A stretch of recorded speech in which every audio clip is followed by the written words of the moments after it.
God to be on display in your life, and then people are able to say, oh, aren't you the person that used to, oh man, something different about you. Oh, I remember you back then, and you just, you're a different woman now. Well, let me tell you about how I've been changed. Let me tell you my story. Let me tell you about something that society said I couldn't recover from. Let me tell you what people who usually make the same mistakes that I do end up. Right? And that becomes a message about Jesus. And then people start to be like, oh my God.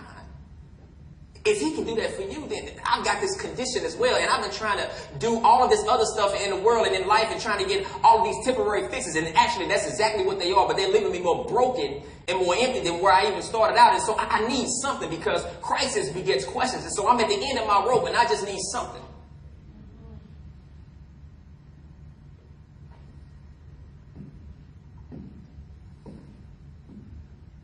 This crippled, lame beggar asking for money. He ain't talking about Jesus.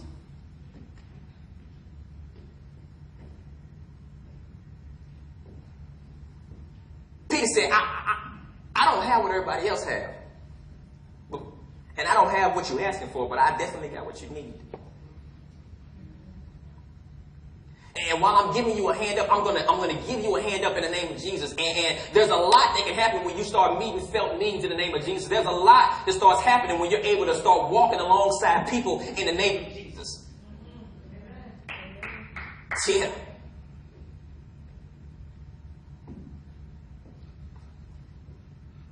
What burns us is our inability to see the harvest.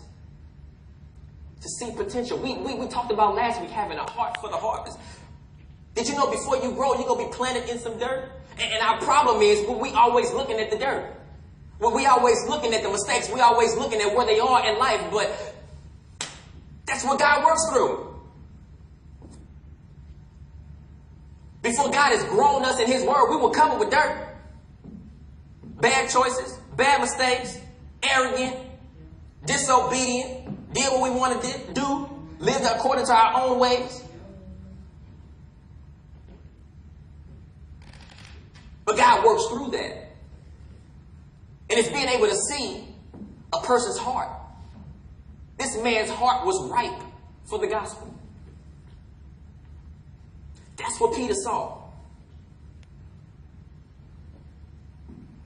I see you. I see there's a need. And I'm going to do something in the name of Jesus. And his heart was receptive to the gospel. That's exactly what happened.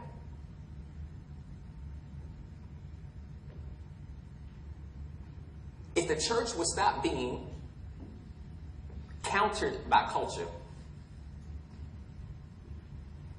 and start being countercultural, God can do some amazing things through us. He can do some amazing things through us.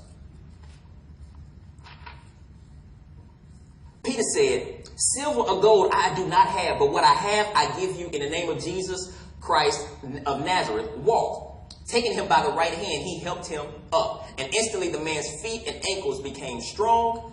He jumped to his feet and began to walk. But most importantly, he praised God. He praised God. And Peter did this on the way to pray. Peter did this in the middle of the day. Peter did this with it being crowded, with people watching. The question is, what are we doing even though people watching? Are we going to still be consistent even though that's what everybody else ain't doing? Huh? We say right, but are we doing it?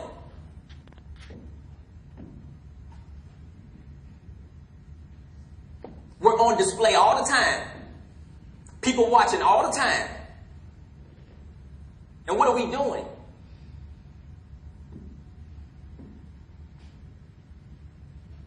We've got to be so comfortable in our identity that we can do things that everybody else is not doing.